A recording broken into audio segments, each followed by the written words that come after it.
Chicago Voices of the Community. I'm Tanya Babich. I am so glad to be your host this afternoon. And if you're tuning into one of our town halls for the first time, I want to give you a little heads up about what you can expect.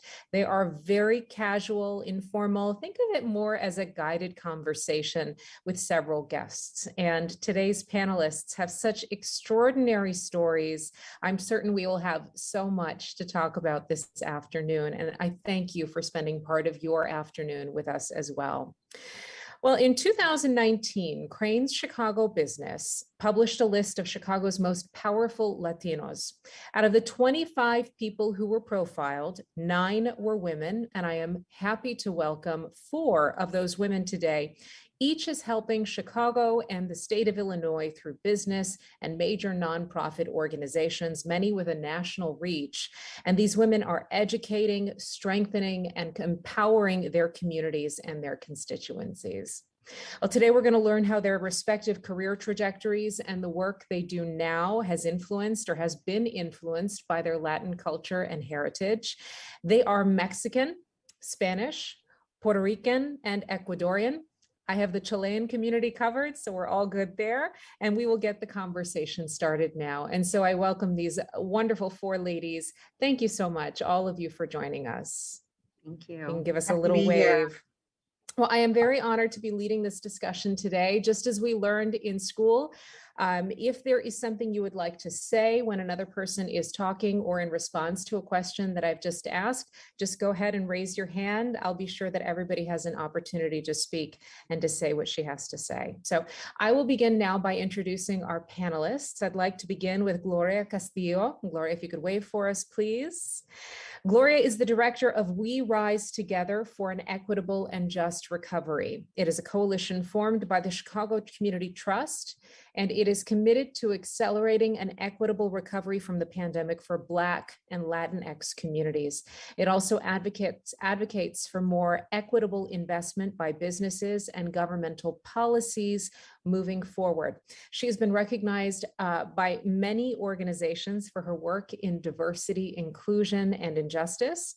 Among her honors, an honorary doctorate in social justice from Roosevelt University, and the Rainbow Push Coalition's Dr. Martin Luther King Jr. Social Justice Award.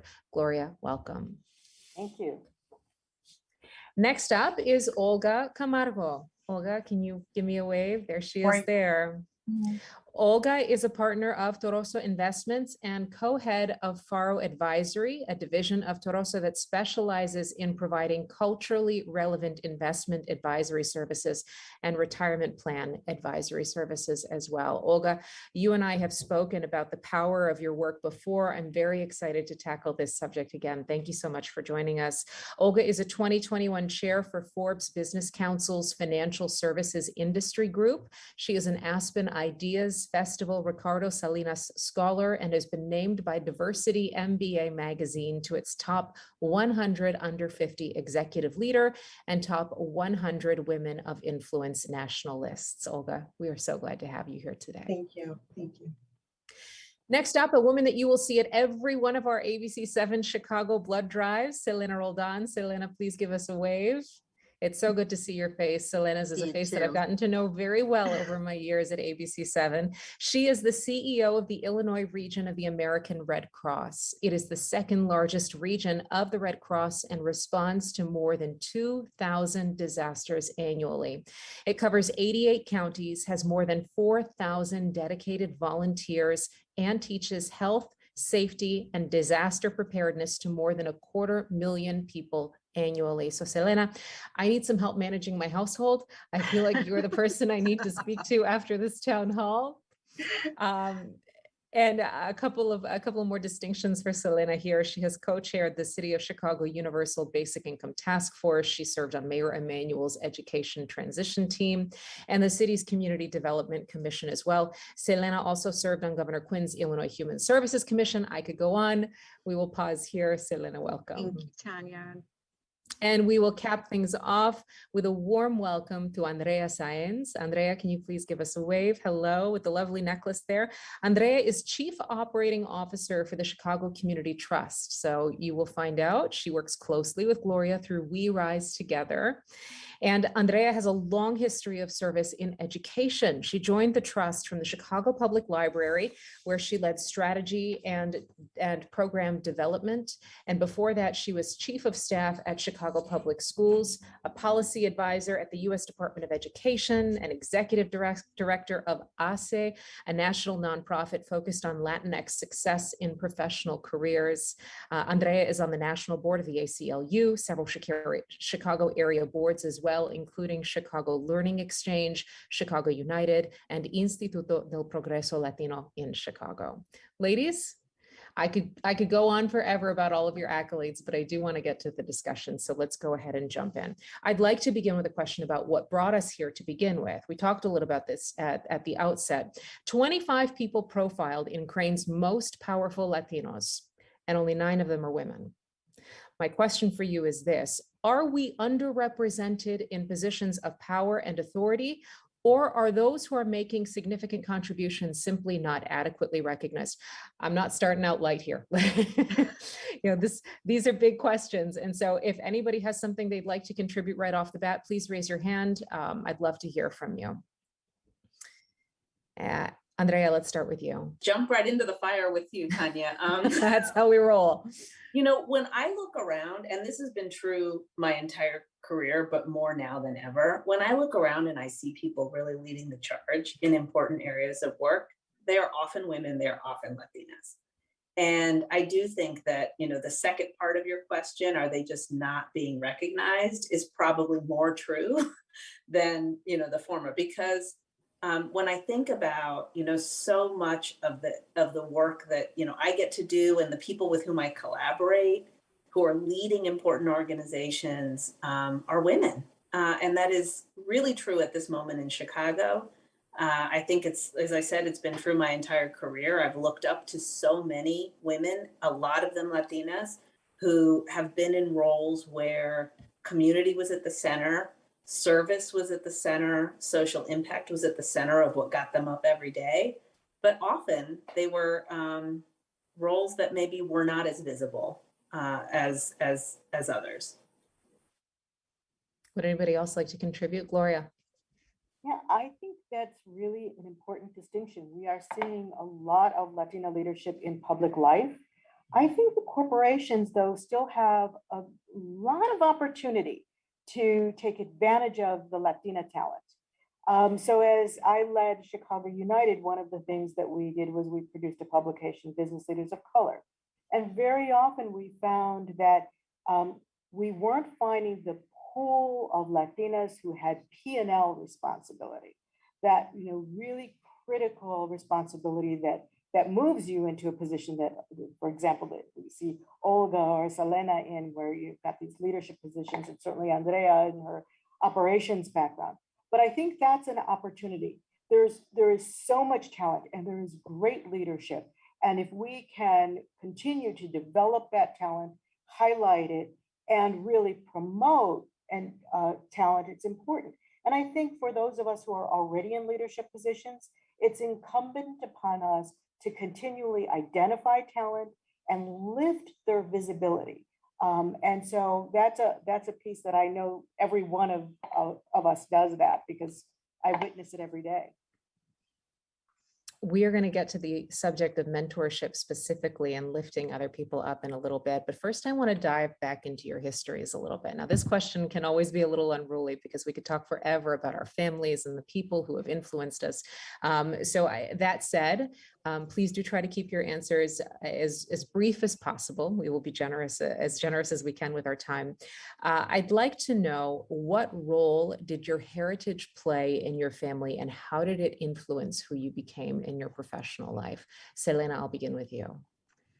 Sure. So I think like many of us kind of went into our world, and all of us have backgrounds of service and are continuing to be civically engaged in our communities. And a lot of that came from our families. I know certainly for me, my parents and certainly my grandparents, who originally came from Puerto Rico to New York City, and my parents from New York City to Chicago.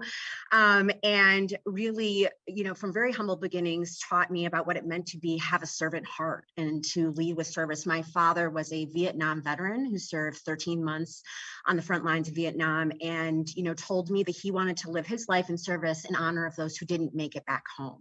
My mother, a bilingual psychotherapist, has dedicated her life to really being there in under-resourced communities, being a champion for mental health support in communities, and through the Latino community. And the Latino community is one of closeness, it's one of connectivity, it's one of love. And I think so much of that also fuels certainly my work and my commitment to service in communities as well. So I'm just really grateful to have had my parents be the first model of that for me.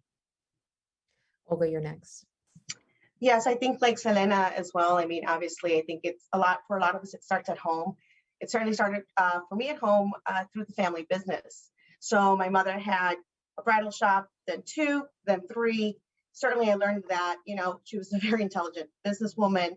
I did learn, however, also that a language barrier can prevent you from really doing what you need to do for your family to protect it and to really plan for its future, financial future as well. And it was really working with her when I was like maybe 14 that I really had that sort of like, there's a problem here, aha moment. There was an individual, monolingual individual that came into the store one of the afternoons. He came in to try to sell my mom some financial products. This is out in a little village. This is where basically you don't need to speak English. You can just speak Spanish, right, to everyone that comes in. But this guy came in, and next thing you know, I'm the translator at that point, a 14-year-old, a minor, and he goes on to do this. He goes from directing himself and looking at my mom in her eyes to eventually trying to just have a conversation with me because I'm the translator and trying to help him sell the product to my mom. So, that's when, in retrospect and probably like the next day or that whole event just made me realize that was so disrespectful to my mother, right? That he was now directing himself to a minor and trying to help her or trying to help him sell the product to her. So I realized that eventually in my career, I was going to have to do something. I knew I was going to go into business, but I also knew that I wanted to make a difference and impact for not just people like my mother, Latinas, but beyond the Latino community, because this is a widespread issue across the nation. And so I try to use those teachings, early teachings, to continue to drive my mission-driven work today. Wonderful. Andrea? So for me, I just feel like being of service comes naturally, right? Being raised in an environment where you just help others. There's just no question about it, right? It's never been a question. I was born in Ecuador. My family moved to LA when I was 5. And from the time we got here, especially in those early years, it was like every few months there'd be some brother, sister, cousin, nephew, friend, neighbor that was moving to the States, needing a place to stay, needing help getting on their feet, needing an apartment, needing, help finding a job. And we were that place. But it didn't ever occur to me that there's any other way to be, right, than to help one another out. And so I feel like from there, it was a very natural pivot to move into volunteer service in high school and college, where I could use the fact that I spoke Spanish and English to be of service in organizations that, for example, were providing services and support to, I lived in San Diego a little bit after college, to, women who worked in the maquilas, in the factories on the Tijuana side of the San Diego border.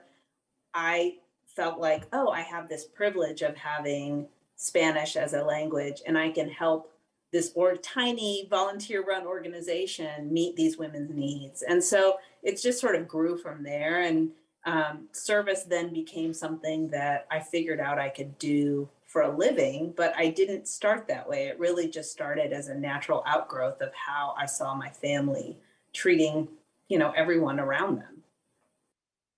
Gloria? It's a really interesting question about how our heritage informs our work and how we live our life. My family came up from Guanajuato in 1897. So we have been here for a very long time. My father came up from San Antonio right after World War II.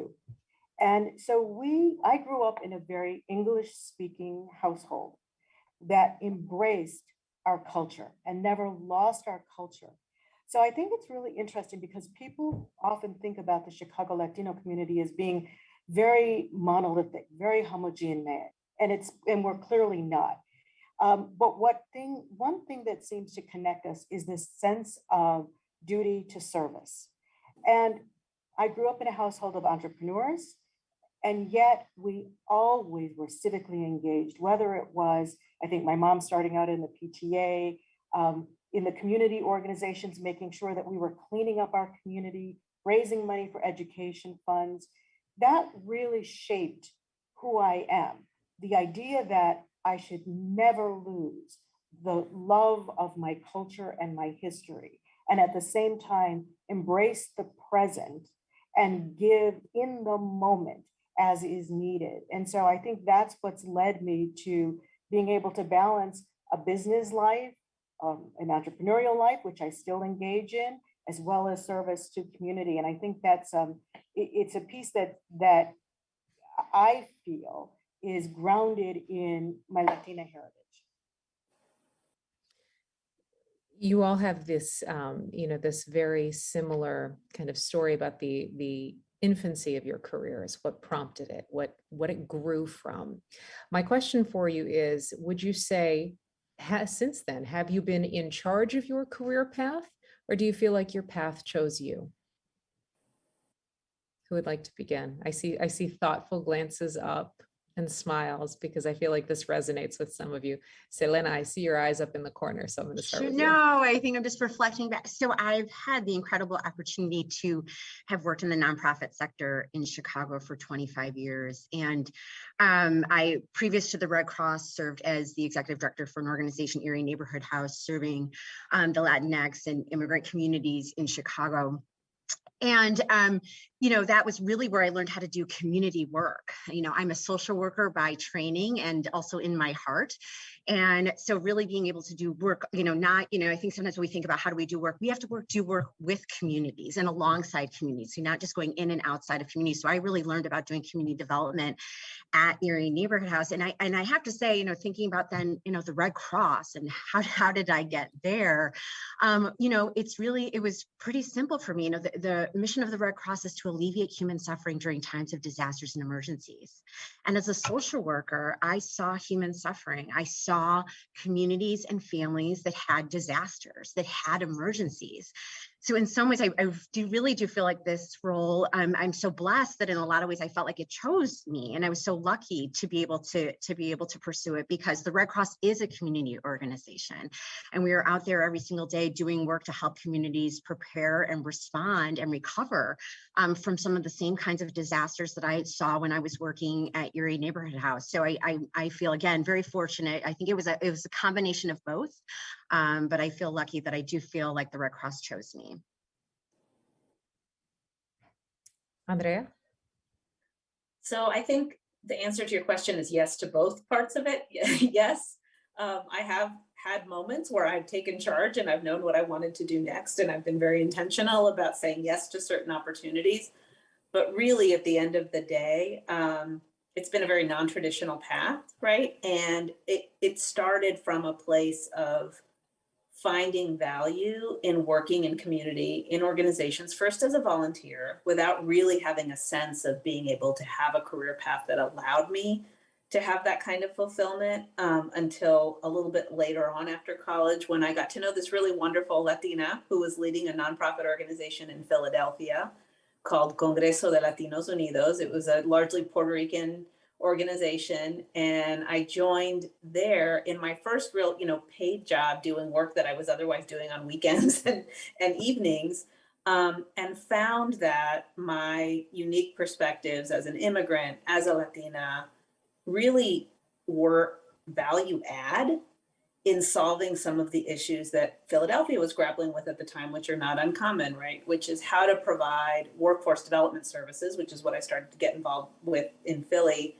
to a growing Latino population when the systems themselves had not been built or designed with bilingualism, biculturalism, any of those things at their heart. And so for me, it really felt like a combination of I got to choose to be in places I cared to be in, working with colleagues I respected and really enjoyed being with, doing work that was intellectually challenging, but also it chose me in that I got to be in the right place at the right time. And I never knew what my next path would be. It's sort of, I found my way to it just by walking, make your path by walking has been a bit my career mantra. And so it is a combination of those things, of really being clear about what I value and what I care about, what fulfills me, and also just kind of dumb luck in some ways, being at the right place at the right time, connecting with people who were doing work that I admired or I thought was interesting, and then finding a way to, follow a new path and forge a new path.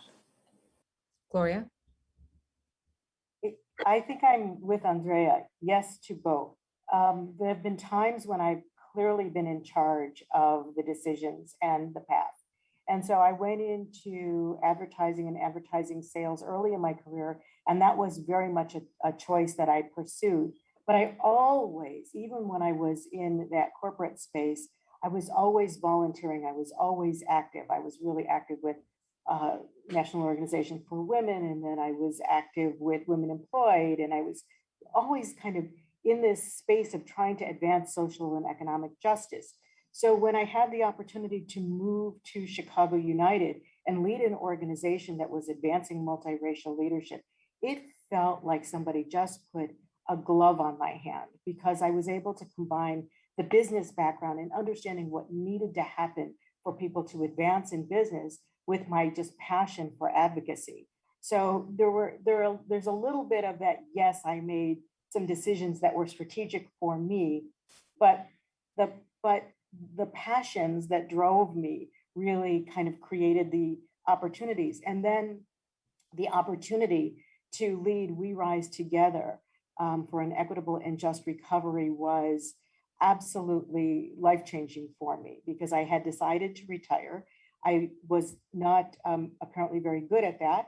I received a call from Helene Gale at the Chicago Community Trust to come and lead this special initiative, and bringing the opportunity to bring together philanthropy, business, local government, nonprofit, community, all together in this multi-sector effort with a common vision of strengthening the entire region by ensuring that the Black and Latinx communities are not left behind in this recession, was just absolutely an opportunity that I could not walk away from. And so sometimes you are pulled in because the moment is right, because your passion around the work is right, and because your life experience brings you to that culminating moment. And I kind of feel like I have both strategic decisions and sometimes the most serendipitous opportunities. Olga? Yes, I can say that I probably echo everything that these women have said, who, by the way, I've gotten a chance to work with at one point or another throughout my entire journey in the financial industry. And I have learned so much from them. But then also when I think about like my own, how I ended up, I guess, how I ended up here, it was both. It was this whole pull into the financial industry, but then it was also about sort of like those early teachings. But then also, I remember the first investments that I received in my education when I was at UIC, University of Illinois Chicago. And I remember distinctly that AFE was one of the Hispanic Alliance for Career Enhancement, was one of the organizations that made a financial investment in my education. And writing those essays in terms of, here's what I'm going to do, asking me like, well, what are you going to do in the future to help, impact, the community, this basically, how are you going to honor this investment in you? And that has always stuck with me. And I was the kind of person that if I said I was going to do something, I would do it. And it's sort of, this is trust in your education, this investment in you, that when you get to a certain point in your career, you have to honor that. And I remember, fast forward, so here I am in the financial industry, very young, 1998, do the math, that's when I graduated, that's when I started. And, you know, I remember going in there into the financial industry, just really getting my foot wet, my toe wet. I was at Reuters America on the commodities desk. Who knew I was going to be there, right? But I was there, and I was trying to help provide all these crazy livestock, bring prices to the traders and the Chicago Board of Trade and CME. And it was a little bit after that, took off to Chase, and it was then that I got the ring. I think it was from Andrea. Andrea calls me up. She's the executive director at ASE. She says, "Hey, let's have lunch." Next thing you know, she's like, "Hey, how's about you come on the board?" And I was like, "What?" I couldn't say no. I was already on the Instituto board as vice chair. And you know, I just couldn't say no to her. I couldn't say no to ASE. And I think that that impact, what they did for me very early on, I knew I had to return it.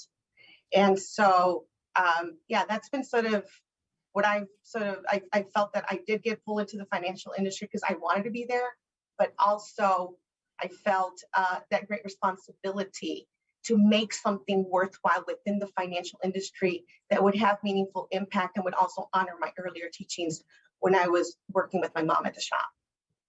Olga, thank you. That's such a wonderful transition now to the subject of mentorship.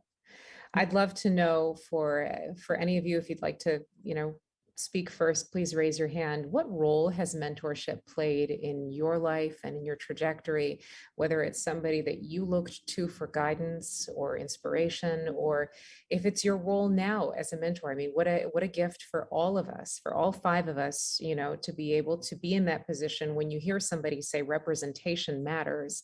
You know, we are, as modestly as I can say, we are the faces that people are speaking of when they say representation matters. It's important that young girls and boys see Latina women in positions of authority and power who look like them, who look like their mothers, who look like their abuelas. So what role has mentorship played in your life? Who'd like to begin?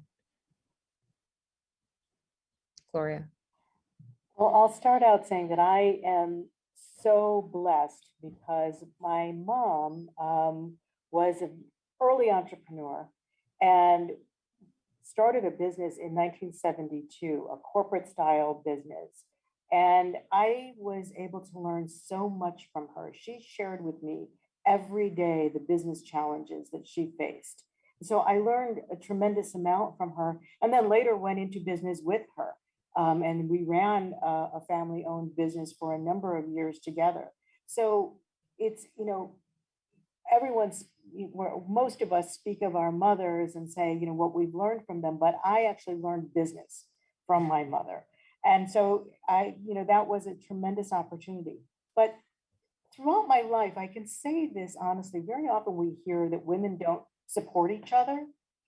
And that has not been my experience. My experience has been, I've been mentored by amazing women, including Maria Mangual, who was one of the founders of Mujeres Latinas en Acción. She was the person who told me, go ahead, be the dinner chair, stand up, you can go and do this fundraising, you can strengthen this organization. And she really gave me the confidence to step out there and do some things that I might not have otherwise done. And that, I believe, changed the trajectory of my career. I'd like to continue. I'll jump in here. Again, and I'm looking at these women on the screen too, where I'm so grateful to them, first and foremost, for their mentorship, their friendship, their support. I think I certainly can say, that I'm able to sit at the table that I'm at today because there were so many people, Latinas before me, who pushed, elbow, literally put their bodies in front of doors and windows and held them open. I'm certainly that is one thing that I fully know in my heart, that I would not be sitting here today and able to have the job that I have if there hadn't been women just really laying down that path and creating that path for all of us to be able to be there. So I feel like that part of it really inspires my commitment to try and do that in the way that it's been done for me. It was about 5 years ago, or when I first started the Red Cross, and I remember doing some type of reception and Latino networking event. And I had a couple of women come up to me after the event. And one of them was a little bit teary-eyed and said, you know, I've never seen someone in a Latina in a CEO position before. And, you know, it just kind of took my breath away. And one, that there's something really wrong with that. And two, you know, what is our greater responsibility to ensure that we're really creating more mirror images for women, for boys as well. I have a son who's 17. I've been deployed several times with the Red Cross. And I remember there was a time where, in the craziness of being a mom and having our lives, I had to go to the airport and I couldn't take him to school, and I was going to be leaving somewhere that had a disaster. And so he had to take an Uber to school. So I was already like having this mother guilt. And so I was like giving him all these last minute instructions, like, okay, when you get home with grandma and grandpa, and then you're, you know, do this and that and your chores. And he said, Mom, he goes, my Uber driver is Puerto Rican and she knows who you are. And and that's so cool, Mom. I'm so proud of you. Be safe. Right. And it's just, you know, I think for our children, it was such just an emotional moment for me too, as well. But I think it's something that we all have to kind of continue to remind ourselves of what we can do to create more of those mirror images.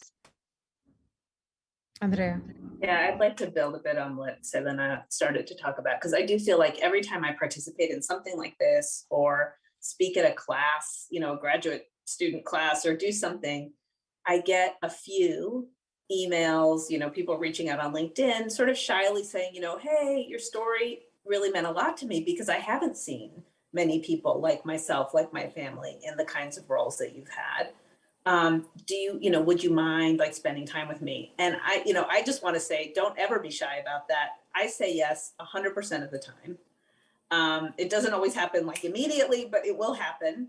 And I wish I had known at an earlier age that it was okay to reach out to people and ask for their time and ask for their guidance, because it took me a long time to get to the point where I even really understood the concept of mentorship, right? I grew up in a family where people didn't have careers, they had jobs, where these kinds of conversations just didn't happen in my household. So it took me some time to kind of figure it out. And I spent, I have to say, too many years feeling like I had to figure it all out on my own.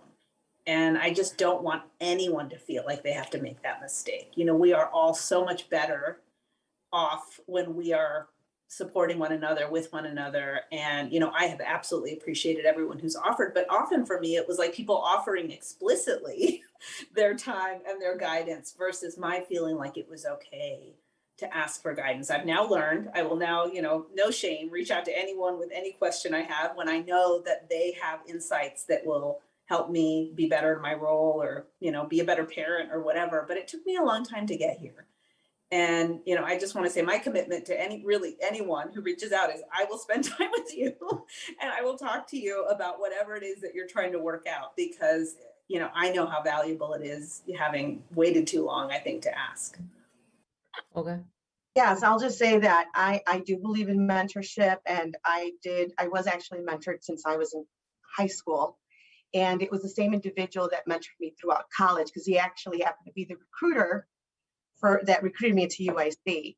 And it was an individual that I truly respected, business oriented. Again, he was also like the business counselor, one of the business counselors at UIC. So it was great to have learned so much from him. He pushed me to do things that I wasn't comfortable with. He knew, obviously, sometimes other people believe more in you at that age than you believe in yourself. And that I can also say that that's even true now, right? Certain things. But I do remember that once I did get into the financial industry, I had such a huge blessing. I joined Chase right after Reuters, and that's where I got to meet Chief Economist Diane Swonk. And she was just someone that took, you know, if I had thoughts, she'd have me just like sort of like develop them more. She'd help me out. I mean, I worked with her for about 10 years. So she was my boss, to then becoming a mentor, to then becoming a champion, to then becoming my hermana at the end. Mm-hmm. And we'll keep in touch today, even though we don't work together. But she taught me what it was to be and obviously not a Latina, but she was a woman in a very high rank at Chase, and she basically would say, okay, say it this way, okay, approach it that way. You got to think about this. What do you really want? And I remember there were those opportunities where she would just tell me, well, what do you want? Right? I was in my 20s, right? And so I'm like, I think I want this, and I think I want that. And she says, no, let's just sit down and see what you want. But again, it's like it was such a gift. It was such a gift to have had a powerful woman like that in my life, that at the end, you can also tell when they're investing in you as a person, that they believe in you and that they want your well-being. And they really want to be able to give you that springboard to be able to, get you to that next level, get you on your way to where you're going. So I learned about that. And then I also ended up having another individual that helped me out tremendously, Pedro Ceballos, another individual that the community knows, such an individual that I will always be in debt to, because when I was trying to launch myself into this current role that I'm in as into Toroso, he was the first one that stepped up and said, you go and you're going to be fine, because he was going to support, right? And it was true. He did. Until this day, he is one of my very best. Again, it goes from being a mentor to a champion to nowadays, like one of my best friends, right? And so you think about now where I am in life after all those years, because of course, time passes you by, you get older, you're supposed to get wiser. And it's about, our relationship started as with a mentee mentor, but now we're really good friends. And wherever I'm able to pull any of my mentors up, I do pull them up. And it's like reverse roles, right? Sometimes, but it's a family that you end up building outside of your own home. And these are individuals that honestly, they've met my family. That's how close we are. And I'm just very thankful for those gifts. And I've had many other mentors, but I just want to share that I do know that if I was mentored, that I need to mentor. So since 2010, we have been bringing in minorities and women, a lot of underrepresented, obviously, individuals within the financial industry to intern with us under the guidance of myself and Juan Carlos Avila, my business partner, at our retirement plan advisory, or for our retirement plan advisory practice. And they have learned so much. They come from all walks of life. They can come from city colleges. They can come Roosevelt University, Northeastern Illinois University, University of Chicago, Northwestern. They've been all there. And I believe that we have made it possible for them to then obviously create a resume that gets them on their way to wherever they need to get to, because that opens up a lot of doors. So I want to be able to say that I am providing them with a meaningful mentor. With meaningful, I want to say first internship. Whether or not I become their mentor is another thing, but at least I want to be able to help get them on their way. And I think we're doing what we're supposed to be doing. Andrea, I'd like to circle. I'm sorry, Gloria, please go. Yeah, I just think it's so interesting. I'm so moved by Olga's commitment. And then, I just wanted to add a piece of something that everyone can do a little bit of. And that is, think about how you can take opportunities to lift other people. When I retired, I guess if I don't move around in this room, the light goes off. You got to move around, Gloria. Yeah, I'll have to move around a little more. But one of the things that I do when I have speaking engagements is I ask who the rising stars are who have not yet had a platform. And I ask that they can either introduce me, that they can help close the program, that they have some role that gives them visibility. And I have found that has been so effective because it shines a light. It kind of encourages people to look around in their own workplace as to who the rising stars might be And it kind of opens their eyes to people I don't know and that I might never see again after that speaking engagement. But it opens their eyes to think about who's the rising star around me who should introduce Gloria or who can help her close a program. And that has been a piece that I have committed myself to, is that every time I speak, I want to bring along someone who wouldn't otherwise get the spotlight. Let's take this theme one step further. Andrea, you touched on this, and it's something that I related to personally. You talked about wishing that you had made that connection, wishing that you had understood that you could access that mentorship earlier in your life. I'm on the board of an organization called HFS Chicago Scholars. We provide scholarships to deserving young men and women who want to attend private high schools in the city, but who otherwise would never be able to afford to do so. So many of our scholars are first generation students, as am I, as were you. And when I was growing up, I didn't have anybody to tap into. I didn't have anybody who could say, here, let me help you to write that college essay, because nobody in my family had ever gone to college before. How do we help to connect with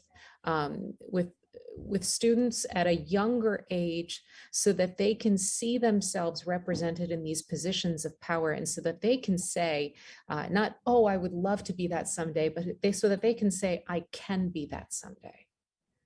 Yeah, I mean, I do think just, visibility and representation is one step. Making your own story and the fact that it wasn't a straight path or an easy path is another step. But actually, when I was at ASE, we started a program which I believe is still going, and Olga as chair might be able to fill us in, but it was focused on high school students, because ASE had been created to focus on college and beyond, and we realized that many young people who would otherwise be great candidates for wonderful professional careers may not know that those careers exist. I mean, we talked to so many high school students who said, oh, engineer, I don't want to be an engineer. Why would I want to be the person who cleans up the school, right? Like, they think building engineer. It's like, what does an engineer do? I met a young woman at ASE. We hired her in as an intern. She was a high school student. And I said, what do you like to do? And she said, I'm really good at math and science. And I asked her this question: have you thought about engineering?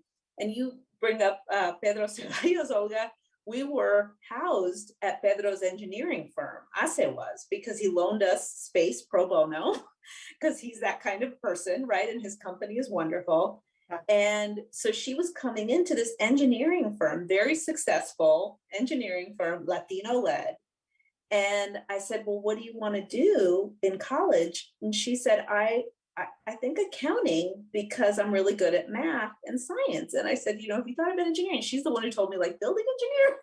And so I, connected her with Pedro, with, Michael, his business partner, Puerto Rican engineer also, and sort of got her situated. But there is such a just knowledge and awareness gap still in so many of our communities that, programs like us, as programs like the one you're talking about, Chicago Scholars, all of these programs that focus on exposure. When I was at the library, we spent a lot of time and energy building up these new media centers around the city that are targeted for high school students, to get them into libraries and start exploring different technologies and things and then we started bringing in guest speakers who were working in, computer sciences careers and marketing careers, and the kinds of careers that folks who grow up in households where their parents just get up and go to work every day aren't necessarily aware of, and don't know how to make those connections. So it is not an easy solvable. There's no app for that, right? It really is about human connections and human relationships. But I do think, if we can all get behind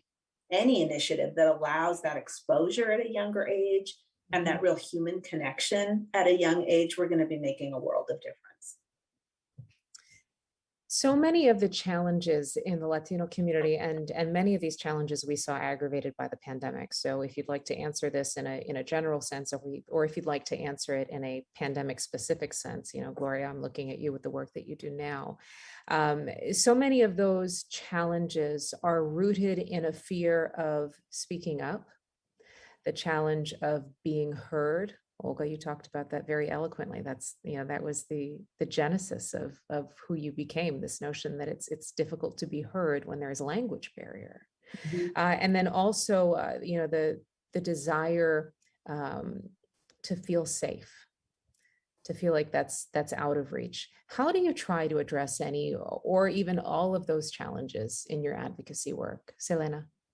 Well, I will say one of some of the work that I'm most proud of at the Red Cross is the work that has started over the last few years in our Latino engagement work that is being done during times of disasters, and the Red Cross's commitment to ensure that all people can be served during times of disasters. So if you look at our country, 10 of the most disaster-prone states in our country, 6 of them have the largest Latino populations in the country when you're thinking about what will happen during times of disasters. And we started to see over the last few years, during disasters, the Latino community was not coming to us. They were not coming to our shelters. We were seeing Border Patrol camped outside of shelters, right? We knew communities were being targeted, and the Red Cross was saying, we want to make sure that we can serve all communities. We can make, if the Latino community is not going to come to us, we are going to need to come to them. It means we're going to have to make sure that we have, and I think this is the case for so much of our work that we do in communities, you're going to have local volunteers. You're going to have trusted partners. You're going to have to look to the leaders that are already in those communities and say, can you help us make sure that this information is getting to the community? This information is accurate. You know, there was research that came out of after the Pulse tragedy in Orlando that said that the Latino community actually encountered a double disaster because they were standing in hospital rooms and they were getting the same horrific information that somebody else would get during a mass casualty event, but they also didn't understand what was happening. They didn't have doctors that could talk to them. They didn't know what was going on with their loved ones, right? So I think that is some of the work that I'm most passionate about, and really thinking about what we need to do differently, because we're seeing that this environment and this climate is still very much impacting our communities. And it's, as you're saying, it's exacerbated during times of COVID. Selena, I just did a series, it aired last week, about this notion of boots on the ground being the most effective tool to reach the community. It was a story about Alivio Medical Center and Esperanza Health Centers and how they have been the most effective tool to reach the Latino community and to try to protect them as best as possible as far as vaccinations go during times of COVID. So I absolutely hear where you're coming from on this. Would anyone else like to contribute? Andrea? Yeah, one of the things that drew me to the trust, when I joined, it was, Helene Gayle had just been named CEO, and a conversation I had with her was focused a lot on her desire to listen more to community leadership. I think, Selena's story is one of many, in the design of everything we do with our resources as a community foundation. And that struck me as so poignant, so needed. And I think just this realization that it's incumbent on us when we are in positions of privilege, power, leadership, to do the heavy lifting, to listen and to create an environment where information is coming to us. On the sort of geekier side of things, part of that for us at the Trust has meant thinking really hard about the research that we are being guided by, the evidence base that's helping us design our interventions. So, we've been focused for the last 3 or so years on a strategy to close the racial and ethnic wealth gap in Chicago. That's our sort of large, North Star moonshot 10-year plan. And it comes from an analysis that we've done that says, that's what's holding us back. So when we look at poor health outcomes, when we look at poor employment outcomes, when we look at poor educational outcomes across the board, it is typically Black and Latinx communities that are being hit hardest. And the real kind of root of that is that a Latinx household in the Chicago region has something like 8 cents of assets for every dollar of assets that a white household has. And for Black families, it's even worse. I think it's 1 cent for a dollar. So this gap was really visible during the COVID crisis when some families had a safety net, which meant if they had to stay home, they could still buy groceries, they could still pay their rent, et cetera. And some families really fell very far behind, right? All of this work that we've been doing really it forces us to think hard about the conditions on the ground in these communities and to dig deeper about what is happening, what the root causes are, et cetera, and to really understand that communities themselves are best positioned to tell us what's going on and what kinds of interventions are going to really make a difference for them and their families. And so, you know, that's kind of been at what's pulled me into this work with the trust, why I'm so proud and excited to be part of this team, and why, you know, what Gloria talked about is our approach to the recovery from the pandemic is so grounded in this, you know, leadership from community itself. Gloria, would you like to pick it up from here? I would. I think it's, Andrea expresses it so beautifully, and it's one of the reasons why I go into conversation with Andrea and always learn. We recently had a conversation about what does equity look like when we are funding projects that are neighborhood based, that are going to be real estate based, where we can see something being built in the community can see it, build hope, have services, they can thrive. And it looks different in community to community. But one thing that I've noticed as we are building our pipeline of potential projects for funding is that many of the projects in the Latinx communities are earlier stage. We had originally started looking at projects that were later stage, that were more mature. And we realized that part of putting the equity lens in, and as you mentioned, Tanya, sometimes we don't have the voice, or we haven't spoken up. If the pipeline of projects that will create transformational change in our communities are earlier stage, then we have to think about that differently. Then we have to think about what are those community aspirations? How can we fulfill those community aspirations in the way that we approach our grant making, in the way that we approach bringing partners to the community? And so having that equity lens doesn't mean that you have a single lens. It really means that you have the ability to be fluent as you move through projects and think about the way communities operate and think about those community aspirations, and then be responsive to their aspirations, not what you believe they need, but what they believe they need. Yes, I'd like to add, I mean, honestly, I'm happy that we're touching on this subject because it's something that, you know, when we think about the Latinas and what happened to them in our Latino community with this whole pandemic, and how they really ended up getting the brunt of everything that was negative, everything from, you know, having to pull back from work, going to take care of others, their loved ones, which I think any of us would have probably have done if that was a task that had to be done. But a lot of them had to leave.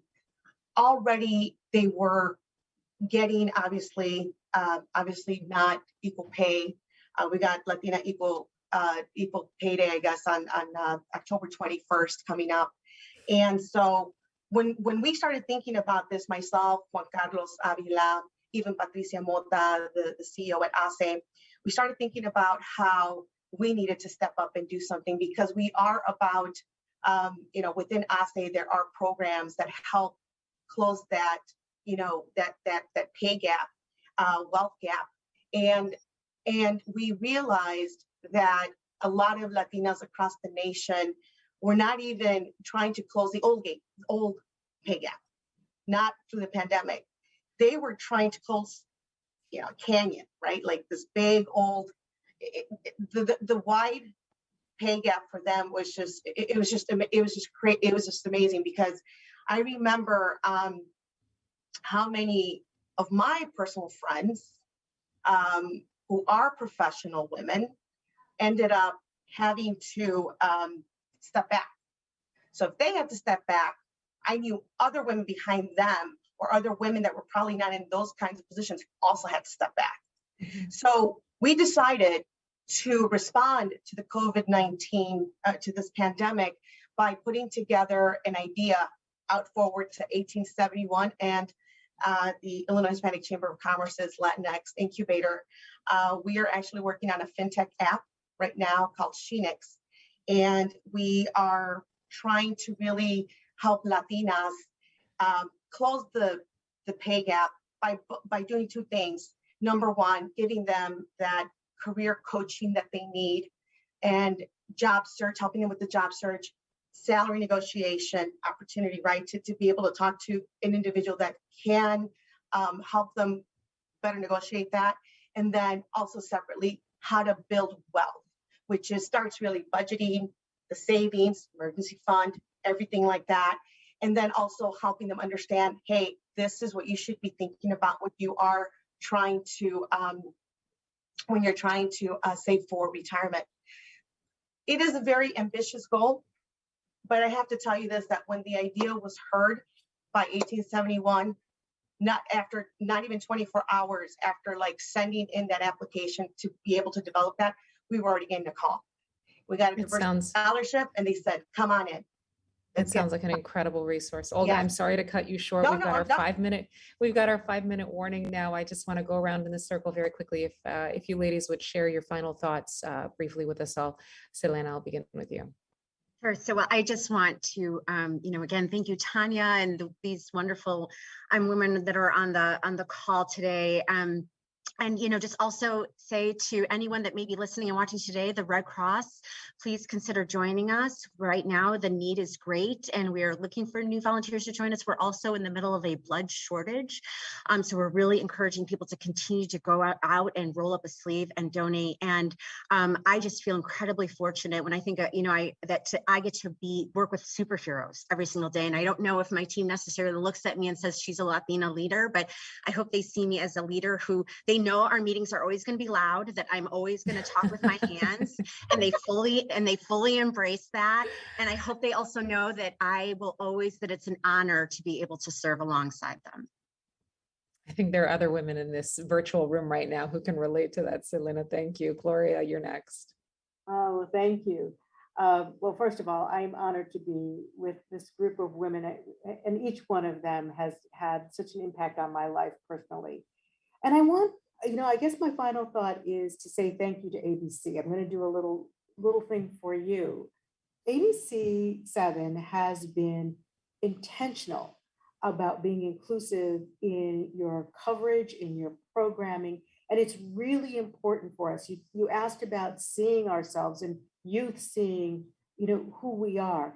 And I think it's really important that major media continue to show the accomplishments in the Latino community, in the Latinx community.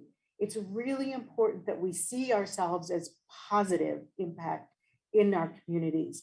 And so I just want to congratulate ABC for this session and for the other sessions that are very inclusive, and encourage people to really to support media when they are giving the positive messages. That's what will have an impact on our community. I'd like to take a quick second to also say that it's something we work very hard on behind the scenes as well. It's incredibly important. We all have work that we can be doing in that area, and we are trying to be better and to improve every day. And I'm very proud of what we do. Andrea. So I also want to just say thank you, Tanya, for bringing us together and for facilitating this really fun, I have to say, dialogue. And thanks to ABC. I want to encourage really anyone who's listening to think about their own role and not be shy. Step up, ask for help, step up, volunteer to help. There is room at the table for everyone, and I feel like we're moving as a society towards more of a consensus about how important that is. And then I'll give a little plug for the Nuestro Futuro Fund at the Chicago Community Trust, which is the largest endowed Latino-focused fund in the US. And they are starting to think about how they bring more people to the table so that we can all be philanthropists, right? We're already all philanthropists through what we give to our communities and our time, et cetera. But there is a role for everyone to support organizations doing critical work. Olga, about 30 seconds left. I know. Listen, I want to echo what Gloria Castillo said. I think that's very important. I've always known that whoever has the ability to decide what kind of information will be shared out there, they have the power. And I appreciate that ABC is doing what they're doing. And it's been for years. This is not something new. You guys have a tradition of reaching out bringing in the Latino leaders and having a conversation with us to see what is exactly the matters that really are most relevant. So thank you so much to all of you for that incredible work. And I am honored and elated to be here with all of these Latina leaders. Thank you. Well, ladies, you inspire me immeasurably. I know that you've inspired others who are watching today as well. Thank you all so much for being and for everybody being here, and for everybody who is at home watching as well. Thank you for spending part of your afternoon with us. I'm so glad that you were able to join us today. Ladies, again, thank you. I'm Tanya Babich, and this concludes our town hall for today.